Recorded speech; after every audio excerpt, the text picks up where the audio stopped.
Hello students, I welcome you all once again to this channel. प्रभावी competition में सबका स्वागत करता हूं दोस्तों, और आशा और उम्मीद करता हूं कि आप सभी बहुत ही अच्छे होंगे और तैयारी भी बहुत अच्छे से कर रहे होंगे। दोस्तों, हमने जो ये सीरीज स्टार्ट करी है दैट इज एंशिएंट हिस्ट्री, इसको हम लोग ऑन बोर्ड पढ़ रहे हैं, तो काफी इंपॉर्टेंट हो जाता है डिफरेंट एग्जामिनेशंस के लिए। जैसे आप एसएससी की तैयारी करते हैं या फिर आप कोई भी ऐसे एग्जाम की तैयारी करते हैं जहाँ पे one liner approach and facts की बात की जाती है, तो बहुत इंपॉर्टेंट साथ में जो एक्सप्लेनेशन है that will help you in building of the concepts. ठीक है, so today in this session will be learning about Buddhism. ठीक है, बुद्धिज्म की बात करेंगे, so our heading will be Buddhism. ठीक है, जो कि एग्जामिनेशन में इससे क्वेश्चन बनता ही बनता है जैनिज्म और बुद्धिज्म से। तो पिछला क्लास ही हमारा जैनिज्म के ऊपर था, जो कि अगेन बहुत अच्छे से आपको फैक्ट्स वाइज बहुत अच्छे से पढ़ाया गया है, तो उसे भी देखिएगा अगर इसको देख रहे हैं तो चलिए स्टार्ट करेंगे बुद्धिज्म की। तो अगेन ये जो है बुद्धिज्म और जैनिज्म, मैंने कहा था कि एज ए रिएक्शन ये दोनों जो है रिलीजन आए थे मार्केट में, क्योंकि उस समय क्या था, जो छठी शताब्दी के आसपास का पीरियड था, उस समय बेसिकली जो सोसाइटी थी वो काफी उसमें मतलब ब्राह्मणिज्म काफी छा गया था, कह सकते हैं कि उसमें बहुत सारी कुरीतियां आ गई थी, बहुत सारी प्रॉब्लम्स आ गई थी, जैसे कि रिचुअल्स का बहुत हावी हो जाना। ठीक है, और जो समाज में जो वैश्य थे और निचले जो वर्ग के लोग थे उनको एक स्पेशल पोजीशन नहीं मिल पा रही थी, उनकी इकोनॉमिक कंडीशन भी सुधर गई थी। तमाम इसके बावजूद जो है उनको दिक्कतें फील हुआ करती थी, जस्ट बिकॉज कि वो मतलब कि बाय बर्थ जो है वो लोअर कास्ट में आते थे। तो इसी के रिस्पॉन्ड में कहीं ना कहीं जैनिज्म और बुद्धिज्म दोनों इसी के रिस्पॉन्स में आते हैं। तो बुद्धिज्म की बात करेंगे तो बुद्धिज्म के फाउंडर हम जानते हैं कि गौतम बुद्धा है, तो उनकी लाइफ हिस्ट्री के बारे में थोड़ी सी हमें जानकारी जरूरी है। तो first of all we will discuss about Siddhartha, who is later on, जब उनको ज्ञान की प्राप्ति हुई तो वो गौतम बुद्धा कहलाए। ठीक है, सिद्धार्था की बात करेंगे तो सिद्धार्थ एक बहुत अच्छी फैमिली में जन्मे हुए एक इंसान थे, जिनकी कहानी ये थी कि मतलब तमाम जो उस समय की सुख सुविधाएं थी उनको मिल रही थी, लेकिन उनको ज्ञान की जरूरत थी। वो एक बार उनका पूरा मतलब जो है मोटर जो कहते हैं कि उनकी पूरी थिंकिंग चेंज कब हुई, जब वो एक बार अपने महल से निकलते हैं, अपने रथ पे निकलते हैं और रास्ते में जाते हुए चार चीजें वो देखते हैं। ठीक है, वो चार चीजें उन्हें काफी दुखी करता है, काफी उनको मतलब ऐसा करता है कि भाई मुझे कुछ सोचना चाहिए कि सत्य है क्या, एक्चुअल में ये समाज क्या है, एक्चुअल में ज्ञान क्या होता है, उसकी तलाश में वो पड़ गए। तो जब वो निकले तो उनको एक बीमार व्यक्ति दिखा, एक शव दिखा, ठीक है, एक सन्यासी दिखा, ऐसे करके मतलब चार बातें उनको मतलब चार चीजें दिखी। और उसी से कहीं ना कहीं उनको लगा कि समाज में हर तरीके की चीज है, खुशियां हैं, गम है, तमाम चीजें, तो उसको समझना बहुत जरूरी है। तो सिद्धार्थ जो है इनका कह सकते हैं कि इनका जन्म से स्टार्ट करेंगे। सिद्धार्थ ही बाद में ज्ञान की प्राप्ति होने के बाद ये बुद्ध बनते हैं। तो इनका जो बर्थ है, इनका जन्म होता है दोस्तों 563 बीसी में इनका जन्म होता है। ठीक है, 563 बीसी में इनका जन्म होता है, और इनका जन्म प्रेजेंट डे लुम्बिनी जो है, जो कि आज के डेट में नेपाल में है, नेपाल में इनका जन्म होता है। तो लुम्बिनी में इनका जो है, लुम्बिनी जो कि अभी जो है नेपाल में है, ये इनका यहाँ पे जन्म हुआ था। ठीक है, यहाँ पे जन्म हुआ था। तो बर्थ इनका ऐसे था। इनके फादर का नाम था सुदोधना। इनके फादर का क्या नाम था? इनके फादर का नाम था सुदोधना। सुदोधना, इनके फादर का नाम था सुदोधना, जो कि शाक्य क्लान के मुखिया थे, मतलब एक बहुत बड़े पोस्ट पे थे। तो कह सकते हैं कि सिद्धार्थ को वैसी कोई कमी नहीं थी कि वो मतलब भटकते, लेकिन ज्ञान की प्राप्ति के लिए इनको लगा कि जरूरी है कि ज्ञान की प्राप्ति करूं, इसलिए ये बाहर निकले घर से, सब कुछ छोड़ दिया इन्होंने, और जाके फिर इन्होंने ज्ञान की प्राप्ति जब करी उसके बाद ये महात्मा बुद्धा कहलाए, गौतम बुद्धा कहलाए। तो इनका एक और नाम है गौतम, या फिर महात्मा बुद्धा भी कहते हैं इनको। ठीक है, तो इन्हीं को जो है गौतमा या फिर महात्मा बुद्ध कहते हैं। बुद्ध इनको कहा जाता है। ज्ञान की प्राप्ति के बाद इनको कहा जाता है। इनके मदर का नाम महामाया था। ठीक है, इनकी मदर का नाम था, मदर की बात करें तो इनके मदर का नाम था महामाया। ठीक है, महामाया इनके मदर का नाम था। तो इनकी जो मदर थी बेसिकली वो मर गई थी जल्दी, तो इनकी जो है लाल, इनका जो कहते हैं पालन पोषण प्रजापति गौतमी ने किया था। प्रजापति गौतमी ने किया था। वैसे इनकी मदर का नाम महामाया था, लेकिन वो मर गई थी जल्दी, तो इनकी जो है लालन पालन जो कहते हैं, या फिर जो पालन पोषण जिसे कहते हैं, वो प्रजापति गौतमी ने किया था। महामाया जल्दी मर गई थी। ठीक है, तो वो भी पूछ लेता है कई बार। तो स्टेप मदर थी वो प्रजापति गौतमी। प्रजापति गौतमी इनकी स्टेप मदर थी, जिन्होंने इनको बेसिकली पाला पोषा। इसके अलावा जो इनकी ज्ञान की प्राप्ति होती है वो 6 साल की रिगरस तपस्या के बाद 35 साल की उम्र में इनको जो है ही अटेंड द नॉलेज।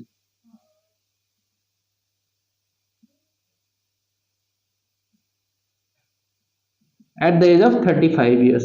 तो पूछ लेता है सवाल कि कितने साल की उम्र में इनको ज्ञान की प्राप्ति हुई थी। तो ज्ञान की प्राप्ति के पीछे कहानी ये थी कि ये 29 साल के एज में बड़े परेशान हो गए थे कि यार क्या है, मतलब मुझे एक्चुअली ज्ञान चाहिए। उस समय ये घर छोड़ के निकलते, जिसे महा अभिनिष्क्रमण कहा जाता है। और ये जब जाते हैं तो शुरू में मतलब कुछ ब्राह्मणों से ही इनकी शिक्षा होती है, जिसे कन्विंस नहीं होते हैं, फिर अकेले चले जाते हैं और फाइनली जो है फल्गु नदी, जिसे उस समय निरंजना नदी कहा जाता था, उसके किनारे एक पीपल के पेड़ के नीचे बैठ के ये मतलब काफी वो करते हैं, काफी तपस्या करते हैं। और कठिन रिगरस तपस्या के बाद इनको 6 साल के बाद ज्ञान की प्राप्ति होती है। उस बीच में एक दौर ऐसा भी आता है कि ये मरने को हो जाते हैं, मतलब कुछ खाना पीना इतना ज्यादा खाते नहीं है, तो ये मरने को हो जाते हैं। फिर इनको समझ में आता है कि नहीं भाई, मध्यम मार्ग जरूरी है, खाना पीना भी नहीं छोड़ सकते, तो इतना ही खाते जितना जरूरत हो। और उसके बाद तपस्या करते रहते और एक समय आता है 6 साल बाद जब इनको ज्ञान की प्राप्ति हो जाती है। तो गौतम बुद्धा की जो है ज्ञान की प्राप्ति कहाँ होती है ये भी पूछ लेता है, तो गया में होती है।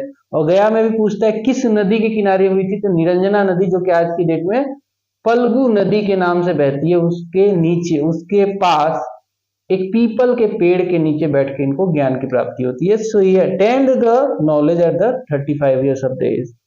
ठीक है, एंड ऑफ कोर्स इन्होंने घर छोड़ा होता है 29 साल की उम्र में, और उस इंसिडेंट को महाअभिनिष्क्रमण कहा गया है। ठीक है, इनके एक बेटे भी हैं, मतलब इनकी शादी भी हुई होती है, तो ये बेटे वाला जिक्र थोड़ा ऊपर कर देते हैं। इनकी शादी भी हुई होती है, सब कुछ मतलब वेल ऑर्गेनाइज्ड इनकी लाइफ चल रही होती है, लेकिन इनको लगता है कि नहीं यार, ये कोई जीवन ठीक नहीं है, और ये जो है ज्ञान की प्राप्ति में निकल जाते हैं, सब कुछ छोड़ के, बीवी बच्चे सब छोड़ के निकल जाते हैं। तो इनके सन भी हुआ करते थे, सन जो थे इनके, राहुल नाम था उसका।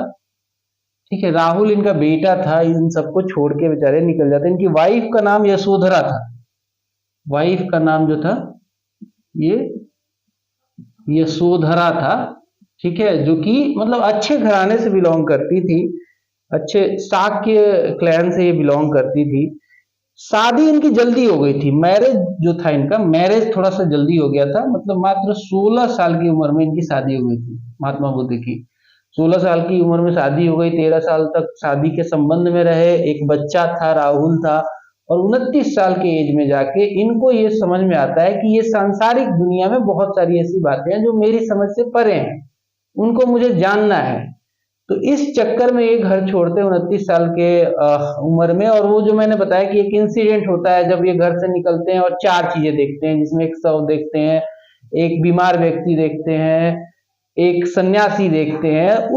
वो देखने के बाद इनको और लगता है कि नहीं भाई, कुछ तो दिक्कत है, कैसे क्या है इसको समझना जरूरी है। तो 16 साल की उम्र में इनकी शादी हुई होती है। ठीक है, तो ये सारी बातें जो है गौतम बुद्धा से रिलेटेड थी, इंपॉर्टेंट थी, जो मैंने आपको बताई। अब हम बात करेंगे कि आगे बढ़ेंगे। ठीक है, सिद्धार्थ के बारे में एक ब्रीफ, जो कि बाद में बुद्धिज्म के फाउंडर बने, गौतम बुद्धा बन गए और 80 साल तक जिए। ऑफ कोर्स 80 साल तक जीने के बाद इनकी मृत्यु हो जाती है। इनकी मृत्यु कुशीनगर में, जो कि बिहार के पास जस्ट मतलब यूपी और बिहार के बॉर्डर लगता है, वहां पे कुशीनगर में इनकी मृत्यु होती है। खैर, उससे पहले तमाम बातें होती है जो कि मैंने बताया कि भाई इनको अब ज्ञान की प्राप्ति हो गई, ज्ञान की प्राप्ति हो गई, ठीक है। उसके बाद ये पहला अपना जो है शर्मन देते हैं, सरमन जो है, शर्मन मतलब जो शिक्षा जिसे कहते हैं, पहला जो सरमन देते हैं ये सारनाथ में देते हैं, ठीक है। ये सरमन जो है सारनाथ में देते हैं, और सारनाथ यूपी में है, ठीक है, सारनाथ यूपी में है। और इस पर्टिकुलर सरमन को ग्रेट व्हील मूविंग यानी कि धर्म चक्र परिवर्तन कहा गया, ठीक है, धर्म चक्र परिवर्तना कहा गया है, ठीक है। पहली जो सरमन है वो सारनाथ में देते हैं, और धर्म चक्र परिवर्तना से ये काफी फेमस होता है, जिसमें ये 5 ब्राह्मणों को शिक्षा देते हैं, ठीक है। इसमें क्या होता है, 5 ब्राह्मण्स को ये शिक्षा देते हैं, 5 ब्राह्मण्स को ये शिक्षा देते हैं, ठीक है, जिसे ऋषि पत्तनम में या फिर जिसे हम सारनाथ भी कहते हैं, महात्मा बुद्ध के द्वारा ये शिक्षा दी जाती है, इसे धर्म चक्र परिवर्तना कहा जाता है। इसके अलावा अगर कुछ हम बात करें इन्हीं से रिलेटेड कुछ फैक्ट्स की, तो बेसिकली गौतम बुद्धा को सपोर्ट बहुत मिला। बाद में जब इतने फेमस होने लग गए ना, तो उस समय के जो किंग्स थे, जो इनके कंटेम्पोररी थे, जैसे कि बिंबिसार, अजात शत्रु के शासनकाल में तो ये मरे थे, तो शासकों ने इनको काफी जो है सपोर्ट किया। जैसे कि बिंबिसार, बिंबिसार जो था हर्यक डायनेस्टी का फाउंडर था, और कहते हैं कि मगध का जो एक्सपेंशन उसने खूब किया था। तो हर्यक डायनेस्टी का जो फाउंडर था बिंबिसार ने इनको डोनेशन क्या दिया, इनको वेलुवन बिहार जो है, वेलुवन बिहार जो ये एक प्लेस था, ये पार्टिकुलरली ये प्लेस जो है पूरा ही इनको डोनेशन के तौर पे दे दिया बिंबिसार ने। इसके अलावा एक प्रसेनजित था, प्रसेनजित जो था, इसने अपने बुद्ध साहब को क्या दिया था, पुबरम बिहार जो है डोनेशन के तौर पे दिया था, पुबरम बिहार जो है डोनेशन के तौर पे इसने दिया था, किसने, प्रसेनजित ने। इसके अलावा बात करें तो लिच्छवी वाले जो गणराज्य थे, रिपब्लिक थे, जो कि उस समय जो है जनता के द्वारा ऐसे करके जो है मतलब शासन का सिस्टम है जिसे डेमोक्रेसी कहते हैं, रिपब्लिक कहते हैं, वो फॉलो करते थे। तो लिच्छवियों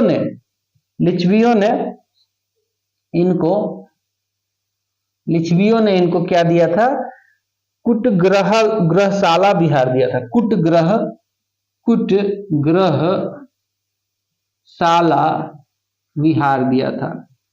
विहार दिया था, ठीक है, लिच्छवियों ने।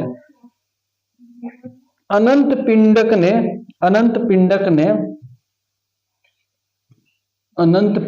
ने क्या दिया, अनंत पिंडक ने इनको जेटा वन विहार दिया था, तो ये कुछ डोनेशंस मैंने आपको बताया जो कि राजाओं ने इनको दिया था। इसके अलावा भी कुछ इंपॉर्टेंट फैक्ट्स देख लेंगे। तो बुद्धिज्म में 4 नोबल ट्रूथ की जिक्र खूब होती है। तो बुद्ध का मानना था कि संसार में दुख है। बुद्ध कहते थे कि 4 नोबल ट्रूथ भैया रट लो, ये सबके काम आएगा। उसमें से नंबर 1 था कि संसार में दुख है, दुखों के कारण है। दूसरा नोबल ट्रूथ जो था कि संसार में पहला जो है दुख है, दुख सबको है संसार में। दूसरी बात उन्होंने बोली नोबल ट्रूथ कि संसार में दुख तो है और दुखों के कारण है। फिर उन्होंने तीसरी बात बोली कि दुखों के निवारण भी है, और दुखों के निवारण के लिए उन्होंने चौथी ट्रूथ बोली थी कि भाई अष्टांग मार्गिक एक मार्ग है जिसमें 8 चीजों को आपको फॉलो करना है, वो बुद्धिज्म से रिलेटेड है ऑफ कोर्स। तो आप डेफिनेटली जो है अपने दुखों को खत्म कर सकते हैं। तो इसको कहते हैं 4 नोबल ट्रूथ्स, ठीक है, 4 नोबल ट्रूथ हैं, ठीक है, ये बुद्धिज्म से रिलेटेड है। इसको देख लेते हैं। नंबर 1 कि दुख है, देयर आर ग्रीव्स, ठीक है, ग्रीफ, ठीक है, नंबर 1 ग्रीफ, दुख है, जिसे हिंदी में दुख कहा गया है। दुख तो है, ठीक है, उस समय भी दुख था। आज से मैं 1500 साल पहले की बात कर रहा हूं, 1500 साल पहले की बात कर रहा हूं। दुख उस समय भी था, ठीक है, ग्रीफ उस समय भी था। ये महात्मा बुद्धा ने इसको आइडेंटिफाई किया, फर्स्ट ट्रूथ, ठीक है, दुख है। दूसरा है कि दुखों का कारण है, ओरिजिन ऑफ ग्रीफ, ठीक है, ओरिजिन ऑफ ग्रीफ, जिसे इन्हें तीक्ष्णा कहा, कि मतलब इंसान के ना बहुत सारे शौक हैं, तीक्ष्णा कि मतलब ये भी हो जाए वो भी हो जाए, जब पूरे नहीं होते हैं तो वो दुखी हो जाता है। तो ओरिजिन ऑफ ग्रीफ है, ओरिजिन ऑफ ग्रीफ है। सबसे पहले तो दुख है, दुखों के कारण है, कारण वही है कि भाई आप मतलब ये भी चाहिए वो भी चाहिए, ये भी करना है वो भी करना है, तमाम चीजें पूरी नहीं होती तो दुख होता है। तो ग्रीफ है, ओरिजिन ऑफ ग्रीफ है, ठीक है, जिसे समुदाय कहा गया, इसको हिंदी में इसको कहा गया समुदाय।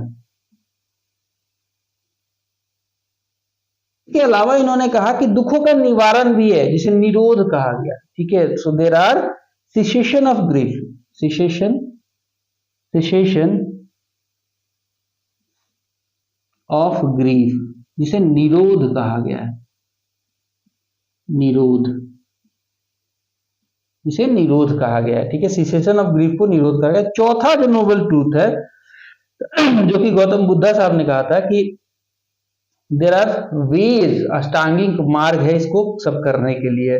सो सिसेशन ऑफ ग्रीफ है, ठीक है, सिसेशन ऑफ ग्रीफ है, ठीक है, और उसको खत्म करने के लिए जो है अष्टांगिक मार्ग की बात की गई है, अष्टांगिक मार्ग, अष्टांगिक मार्ग, जिसमें 8 बातें फॉलो करनी होती हैं, ठीक है। तो खैर ये जो है ये 4 नोबल ट्रूथ है और पूछ लेता है एग्जाम में, इसको मिटाते हैं।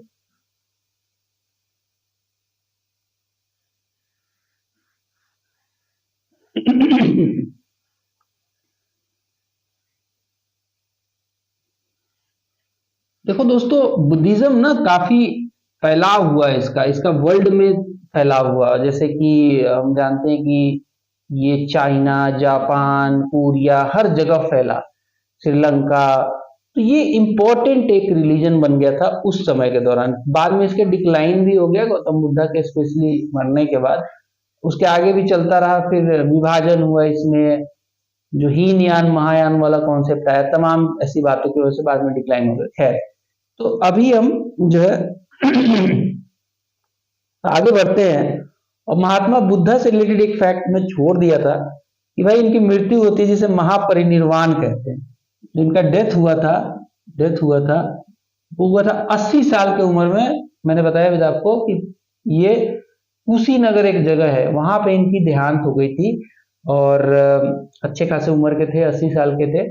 और मतलब कि कुछ खाने का भी जिक्र आता है कि खाने में तमाम ऐसी चीजें मिलावट हो गई थी, ऐसा कुछ हो गया था।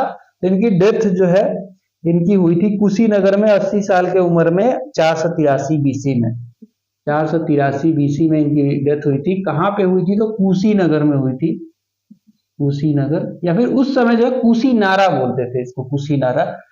कुशीनगर मल्लों का जो है कैपिटल हुआ करता था। मल्ल जो थे वो बेसिकली अगेन रिपब्लिक थे, और जो महाजनपदा था उसमें एक पार्ट होल्ड करते थे। तो कुशीनगर में इनका देहांत हुआ था 483 बीसी में, और इस समय ये जो थे 80 साल के हो चुके थे, तो 80 साल की उम्र में इनका देहांत हो गया, ठीक है। और इस पार्टिकुलर इवेंट को महा परिनिर्वाण कहा गया, इस पार्टिकुलर इवेंट को महापरिनिर्वाण कहा गया है, महापरिनिर्वाण इसको कहा गया है, ठीक है। निर्वाण की बात करते हैं जिसमें हम साल्वेशन की बात करते हैं, निर्वाण की प्राप्ति हो जाए, निर्वाण की मोक्ष की प्राप्ति हो जाए, तो इस इवेंट को महापरिनिर्वाण कहा गया है, ठीक है। बुद्ध की मृत्यु को महापरिनिर्वाण कहा गया है। इनका जो लास्ट आवर ऑफ लाइफ रहा वो बेसिकली बात करें तो वो लास्ट रेनी सीजन जो था वो वैशाली में इन्होंने जिया। अगर इनके लास्ट की बात करें कि आखिरी जो इनका वक्त चल रहा था तो ये कहाँ थे, कैसे क्या था, लास्ट रेनी सीजन कहाँ थे, फिर कैसे क्या हुआ, तो लास्ट रेनी सीजन जो है ये इनका बीतता है वैशाली में, ठीक है। लास्ट रेनी सीजन इनका कहाँ पे बीतता है? लास्ट रेनी सीजन इनका जो है कहाँ पे बीतता है? तो ये वैशाली में बीतता है, वैशाली में इनका लास्ट रेनी सीजन बीतता है। इसके अलावा लास्ट की ही बात करें तो चुंड इन पावा फेड पोरीडेग, और लास्ट सरमन जो था इनका सुबध सुबध कुशीनगर में था। तो लास्ट सरमन देख लेते हैं। लास्ट सरमन मतलब आखिरी जो इन्होंने शिक्षा दी थी, लास्ट सरमन जो था इनका अगेन कुशीनारा में ही था। कुशीनगर जिसे कहते हैं आज की डेट में, उस समय कुशीनारा कहा जाता था, तो कुशीनगर ही मैंने लिखा है। तो ये कुछ कहानी इनके आखिरी पलों की। कुछ और इम्पोर्टेंट इवेंट्स की बात करेंगे तो जो मैंने बताया ना कि 4 चीजें इन्होंने देखी जब ये रथ से निकले और अपने सारथी के साथ जा रहे थे। तो जाते जाते इन्होंने 4 चीजें देखी। उसमें इन्होंने एक ओल्ड मैन को देखा, एक सिक मैन को देखा, एक डेड मैन को देखा और एक हैप्पी एस्थेटिक को देखा। मतलब एक ओल्ड मैन को देखा, ठीक है, वृद्ध व्यक्ति था, एक सिक बीमार आदमी था, एक जो था वो खुश सन्यासी था और एक जो है डेड डेड मरे हुए व्यक्ति को देखा था। 4 व्यक्तियों को देखा था। इसके अलावा जो है कि जो जब निकले थे ना दोस्तों घर से, मैंने बताया था ना कि घर से निकले थे तो कुछ ब्राह्मणों से मिले थे, वहां पे उनसे शिक्षा भी कुछ दिन ली, लेकिन वो शिक्षा इनको जाया लगी। मतलब उनको इतनी ज्यादा हेल्प नहीं मिली। इनको जो ये क्वेश्चंस के आंसर ढूंढ रहे थे उसमें हेल्प नहीं मिली। तो जब ये घर से निकले तो फर्स्ट मीटिंग जो थी इनकी, फर्स्ट मीटिंग घर से निकलने के बाद, अभी तक ज्ञान की प्राप्ति नहीं हुई थी, फर्स्ट मीटिंग जो इनकी थी वो अलार कलाम के साथ हुई थी। अलार कलाम के साथ हुई थी और इनसे बात नहीं बनी, इनसे शिक्षा ली इन्होंने, लेकिन इनको लगा कि ये शिक्षा जाया हो रही है, कोई मेरे मतलब की काम की चीज इसमें नहीं मिल रही है, ठीक है। अलार कलाम जो थे ये साख्य फिलोसफी के फाउंडर थे, ठीक है, टीचर थे बेसिकली साख्य फिलोसफी के अलार कलाम। और वैशाली के आसपास जो है इनसे शिक्षा ली। साख्य फिलोसफी के ये टीचर थे अलार कलाम, इनसे शिक्षा ली। बट इनकी शिक्षा जो है इनको लगा कि भाई इसका कोई इतना महत्व नहीं है, इनको जो चाहिए था वो नहीं मिल रहा था। तो इन्होंने उनको छोड़ के फिर ये चले गए, गया चले गए। गया जाके मैंने बताया कि निरंजना नदी जिसे आज की डेट में फल्गु नदी कहते हैं, उसी के किनारे एक पीपल का पेड़ था। उस पीपल के पेड़ के नीचे तपस्या, घोर तपस्या करी और 6 साल की कड़ी तपस्या के बाद इनको जो है बोधि वृक्ष जिसे कहा जाता है, फिग ट्री भी कहा जाता है, 35 साल के उम्र में इनको बैसाख के फुल मून डे, ये भी पूछ लेता है कब मिली थी, जो ये ज्ञान की प्राप्ति हुई थी, अटेनमेंट ऑफ नॉलेज, ठीक है, अटेनमेंट ऑफ नॉलेज जो कहते हैं।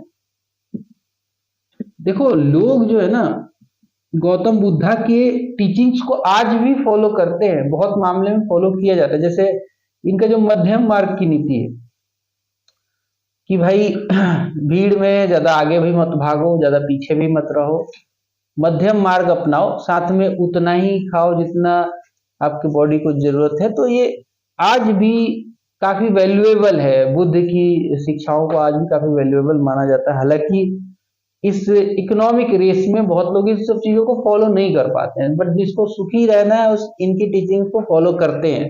तो इनको जो अटेनमेंट ऑफ नॉलेज मिला, ये अटेनमेंट ऑफ नॉलेज इनको मिलता है कहाँ पे दोस्तों, निरंजना नदी के किनारे, निरंजना नदी रिवर के किनारे, जिसे आज की डेट में फल्गु नदी कहते हैं, फल्गु नदी गया के आसपास है, इसके किनारे मिली।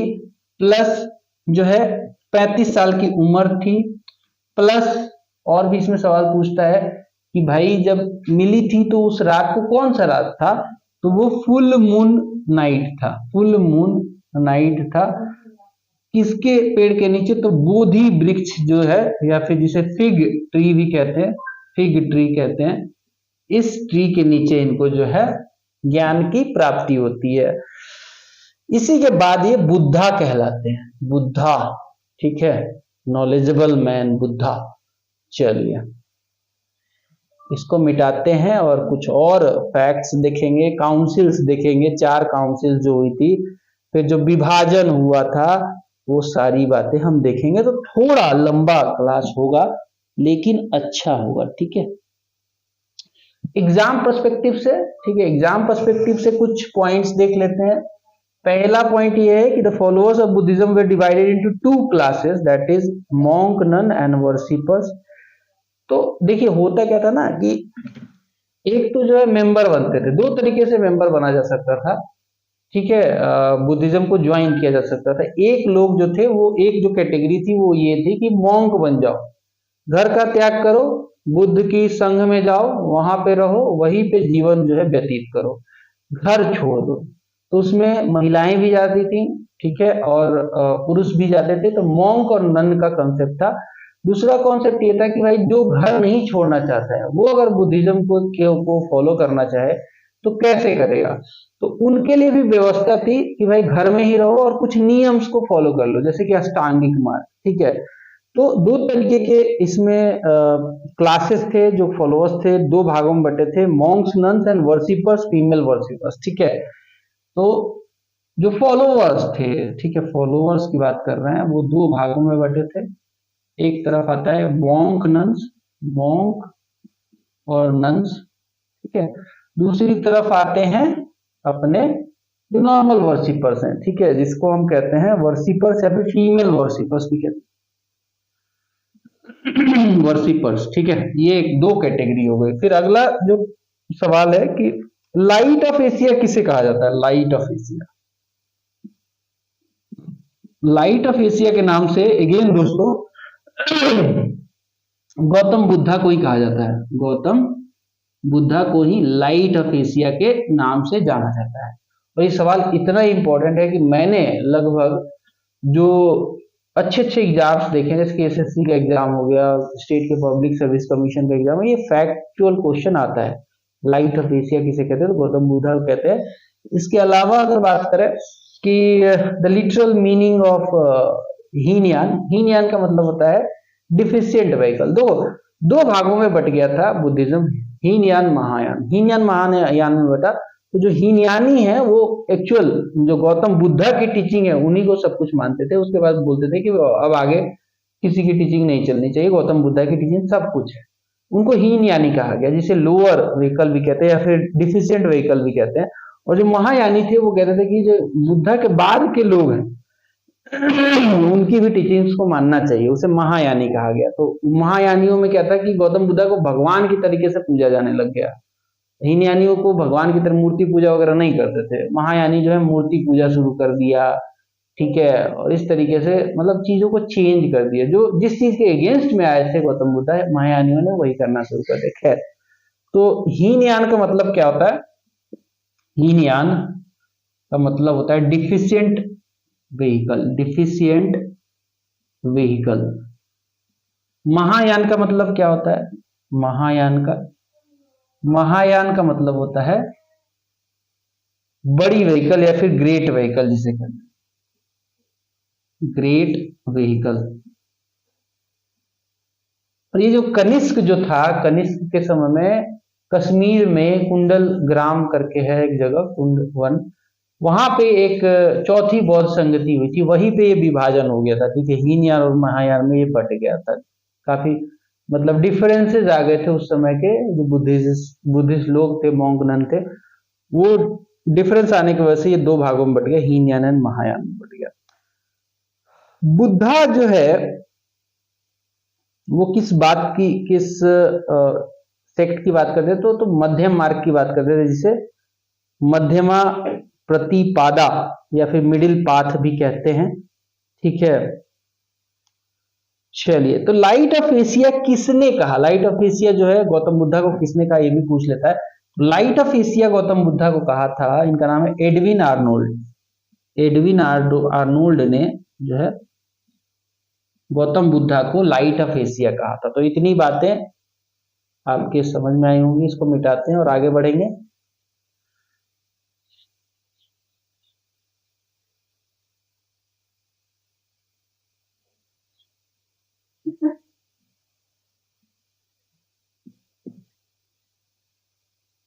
चलिए, जो अष्टांगिक मार्ग की हमने बात करी, जिसमें 8 फोल्ड पाथ कहा जाता है, उसकी जिक्र कर लेते हैं एक बार। 8 फोल्ड पाथ या फिर अष्टांगिक मार्ग इसको हिंदी में कहते हैं। इसमें नंबर 1 कहा गया इनसाइट, राइट व्यू जिसे कहते हैं, ठीक है, राइट व्यू। सम्यक दृष्टि जिसे कहा गया है, राइट व्यू। राइट स्पीच की बात की गई है इसमें, राइट स्पीच, ठीक है। इसमें तीसरे नंबर पे बात की गई राइट रिजॉल्व, राइट रिजॉल्व की बात की गई है। फिर इसमें चौथे नंबर पे बात की गई है राइट कंडक्ट, राइट कंडक्ट की बात की गई है। इसके अलावा पांचवें नंबर पे देखेंगे तो इसमें राइट कंडक्ट के बाद राइट एफर्ट है, राइट एफर्ट, ठीक है। छठे नंबर पे क्या है, छठे नंबर पे है राइट लिवलीहुड, राइट लिवलीहुड है इस पे, राइट लिवलीहुड। इसके अलावा सातवें नंबर पे क्या है, राइट लिवलीहुड के अलावा right mindfulness, right mindfulness, mindfulness. फिर आता है आठवें नंबर पे अष्टांगिक मार्ग में राइट समाधि। तो ये 8 चीजें जो है फॉलो करने से गौतम बुद्धा ने कहा कि दुखों का निवारण हो जाएगा। राइट समाधि, ये गौतम बुद्धा के अष्टांगिक मार्ग यानी कि 8 फोल्ड पाथ है, जो कि आज भी जो है इंपॉर्टेंट है। अगर आप लाइफ में राइट व्यू रखते हो, राइट स्पीच यानी कि अच्छी मतलब सही बात बोलते हो, राइट रिजॉल्व आपका है, राइट कंडक्ट है, राइट एफर्ट है, राइट लिवलीहुड है, राइट माइंडफुलनेस है, राइट समाधि है, तो आज की डेट में भी इससे बहुत फायदा होने वाला है, ठीक है। चलिए आगे बढ़ेंगे।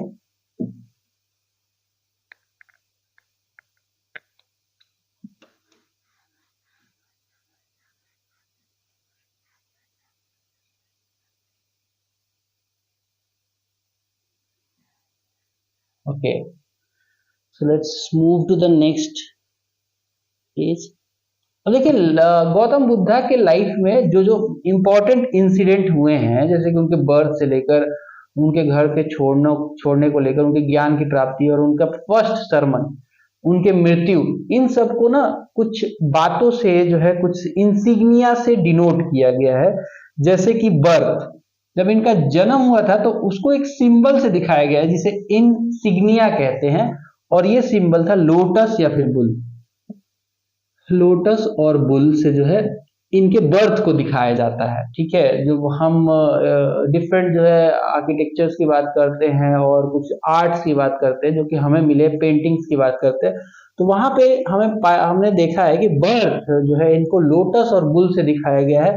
इसके अलावा जो है जब ये घर छोड़ते हैं लेफ्ट होम को दिखाया गया है घोड़े से, घोड़े से यानी कि हॉर्स से दिखाया गया है, ठीक है। और इनका जो घोड़ा है उसका नाम कमेंट में बता देना क्या नाम था इसका, ठीक है, बड़ा इंपॉर्टेंट नाम है, ठीक है, इस घोड़े का नाम बता देना।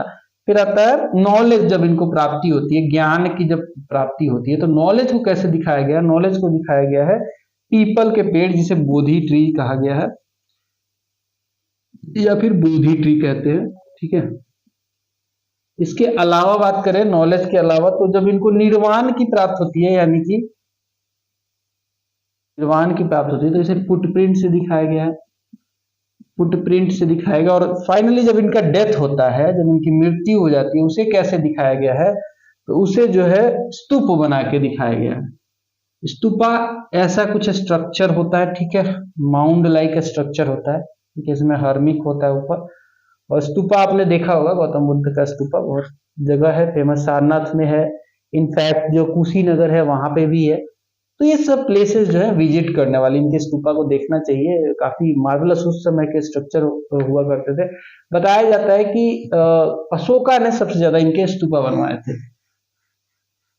अशोक जो कि एक महान सम्राट था, महान शासक था मौर्य डायनेस्टी का, ठीक है।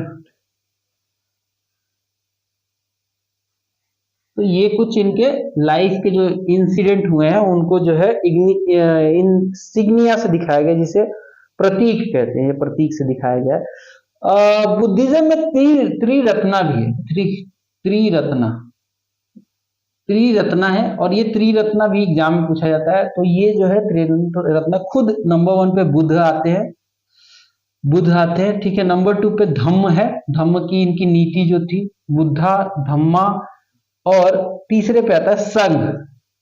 संघ, इन तीनों को एक एक रत्न है, नंबर 1 रत्न, नंबर 2 रत्न, नंबर 3 रत्न, तीनों को मिला के त्रिरत्न बन जाता है। ठीक है, गौतम बुद्धा खुद, इसके अलावा उनका जो धम्म का नीति है। ठीक है, फिर आता है संघ, यूनियन, जहां पे लोग रहते थे, मॉन्क रहते थे, नन रहते थे, इन तीनों को मिला दो तो ये त्रिरत्न बन जाता है। ठीक है, इतनी बात समझ में आई होगी। फिर आता है त्रिपिटका भी आता है, त्रिपिटक का भी जिक्र है इसमें, त्रिपिटक, त्रिपिटका। त्रिपिटका क्या है? त्रिपिटका में नंबर 1 पे आता है विनय पिटक, विनय पिटक, सुत्त पिटक,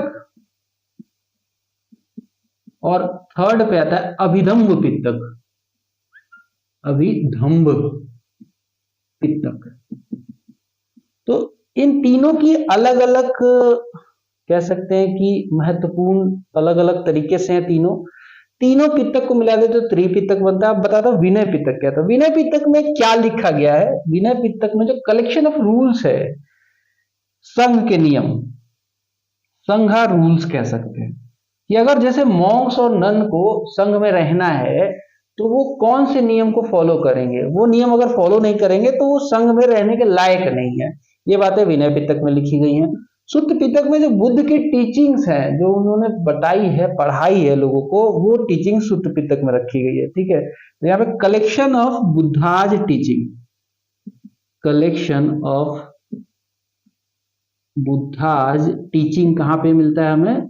हमें मिलता है सुत्त पिटक में। अभिधम्ब पिटक में जो मेटामॉर्फिकल बातें हैं, जैसे कि फिलोसफिकल, सोल, आत्मा क्या होती है, परमात्मा है कि नहीं है, ठीक है, ब्रह्मांड में क्या है, कोई अदृश्य शक्ति होती है कि नहीं होती है, वो सारी बातें जो मेटामॉर्फिक चीजें हैं अभिधम्ब पिटक में मिलती है, जिसको फिलोसफिकल थ्योरी कहते हैं। फिलोसफिकल थ्योरी जो है ये हमें मिलती है कहाँ पे? अभिधम्ब पिटक में। तो ये तीनों पिटक के मिला के बनता है त्रिपिटका, जो कि बुद्धिज्म में बहुत इंपॉर्टेंट है। ठीक है, आगे बढ़ेंगे।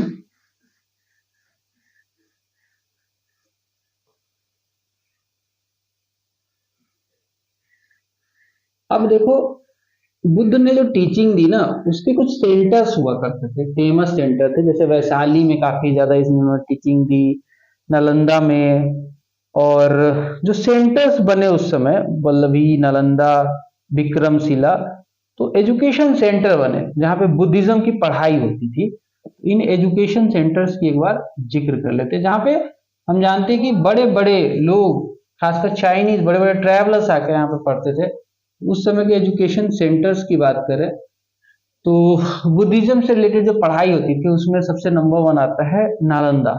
नालंदा का जो निर्माण है, नालंदा का जो निर्माण है, नालंदा का निर्माण कुमार गुप्त ने करवाया था, जो कि गुप्तों का एक शासक था, कुमारा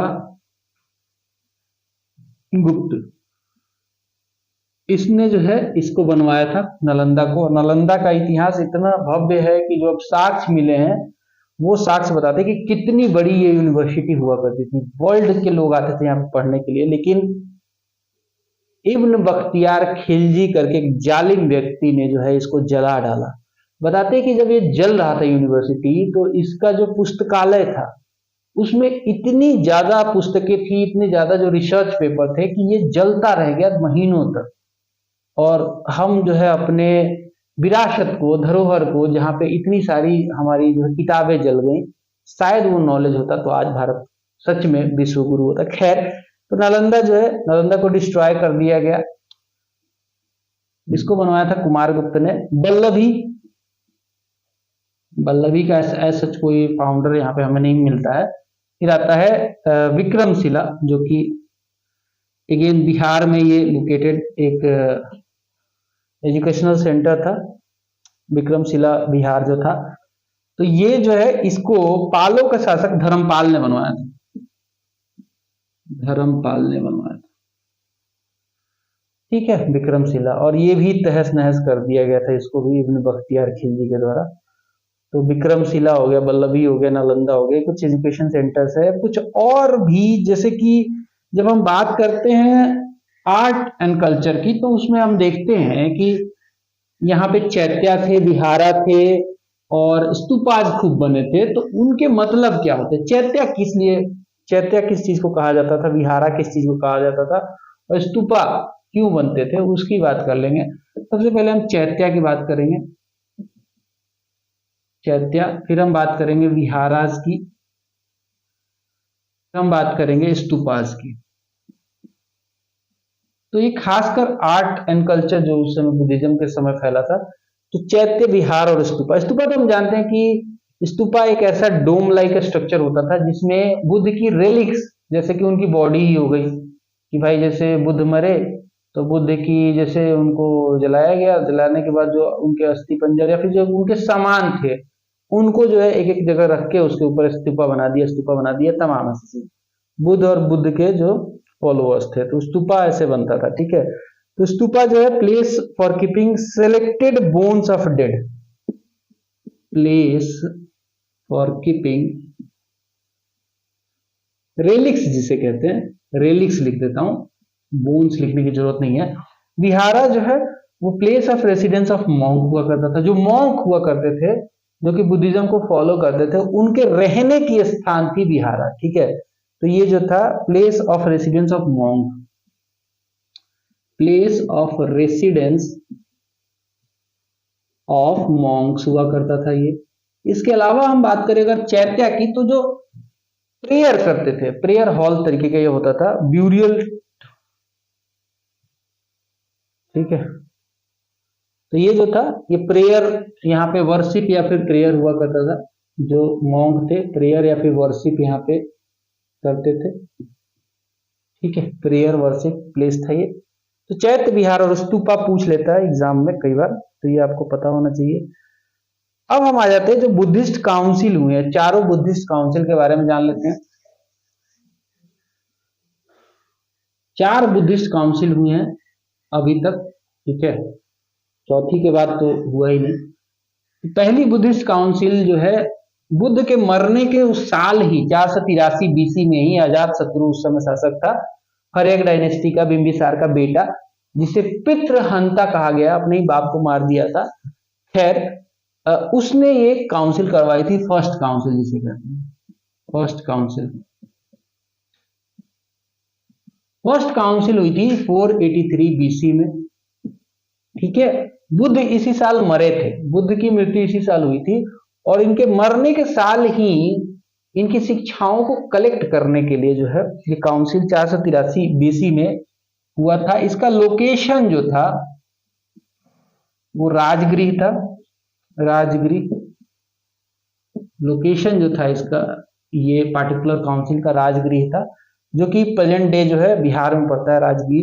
राजगिरी उस समय बोला करते थे। सप्तपर्णी केव में हुआ था, ये भी पूछ लेता है। सप्तपर्णी केव में ये कंडक्ट किया गया था। प्रेसिडेंट पूछ लेता है कि इसके प्रेसिडेंट कौन थे, प्रेसिडेंट कौन थे। तो इसके प्रेसिडेंट जो थे उनका नाम था महाकश्यप, महाकश्यप कहा जाता है प्रेसिडेंट, महाकश्यप। और जो शासक था उस समय, रूलर जिसे कहते हैं, मैंने बताया कि अजातशत्रु था, अजातशत्रु रूलर था। तो इतना फैक्ट जो है पूछेगा आपसे, इससे ज्यादा कुछ तो पूछता है नहीं। फर्स्ट काउंसिल हो गया। सेकेंड काउंसिल को देखते हैं, चारों काउंसिल डिस्कस करके इसके बाद वाइंड अप करेंगे वीडियो को। तो जो सेकेंड जो काउंसिल हुआ, सेकेंड काउंसिल, ये जो है 100 साल के बाद, पहले के 100 साल के बाद 383 बीसी में काला शोक के नेतृत्व में हुआ था, काला शोक के नेतृत्व में हुआ था 383 बीसी में। और लोकेशन जो था इसका, ये लोकेशन था इसका वैशाली में हुआ था, ठीक है। वैशाली जो कि अगेन बिहार में है, वैशाली में हुआ था। तो आप बिहार की जो आप बुद्ध से रिलेटेड इंपॉर्टेंस है उसको समझ सकते हो, ठीक है। बालूकराम बिहार में हुआ था। प्रेसिडेंट सबाकामी थे। प्रेसिडेंट कौन थे? प्रेसिडेंट जो थे वो सबाकामी थे, सबाकामी। और रूलर जो था वो काला शोक था। कालाशोक था। रूलर जो था वो कालाशोक था, कालाशोक, ठीक है, रूलर था। रूलर कौन था? कालाशोक। तो ये सेकेंड बुद्धिस्ट काउंसिल हो गया, ठीक है। फिर आता है थर्ड बुद्धिस्ट काउंसिल।